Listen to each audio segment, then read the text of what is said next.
my AWS console and I'm using the Oregon region. Let me quickly click on SageMaker service.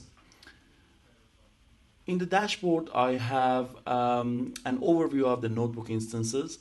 Click on notebook instances. I have 3 notebooks here, as you can see. 2 of them are in stopped mode. To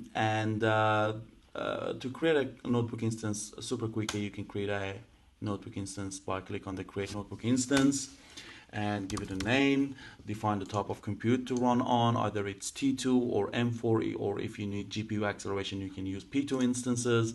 In IAM role, you have to give permission to SageMaker to be able to access your data residing on S3.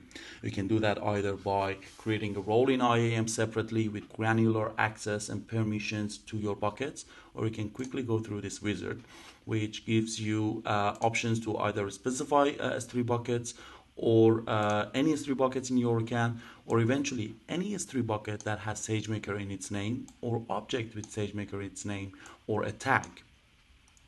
Alternatively, you can create a bucket policy that have detailed granular access to, that will give detailed granular access to the SageMaker service. When it comes to networking, you have a couple of options. You can either choose no VPC, which basically puts the instance into the backend SageMaker service, or you can attach an elastic network interface, ENI, to a certain VPC you have in your account. This will give direct communication access from SageMaker notebook instance to the rest of your network in that VPC or subnet. Defining the subnet and defining the security groups to control the what. Encryption key is optional, but you can encrypt the underlying attached notebook.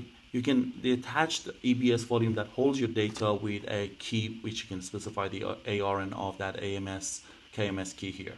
Create a notebook instance, and after a few minutes, you have your notebooks running.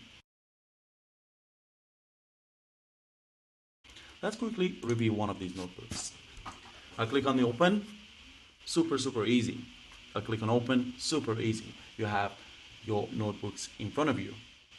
To create a new notebook, you have options of multiple kernels, either using Spark and PySpark, or MXNet with Conda, Python 2.3 and 2.7 and 3.6, or just normal Python kernels, or TensorFlow with 2.7 and Python 3.6.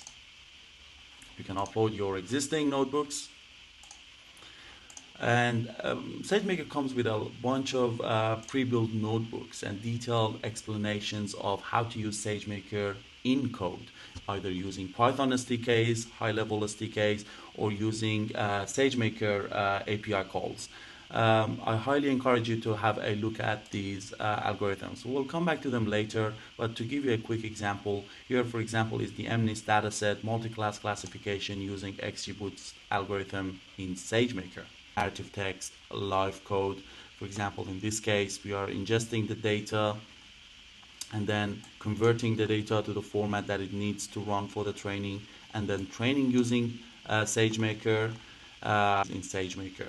And then finally putting the model in production and hosting it in production.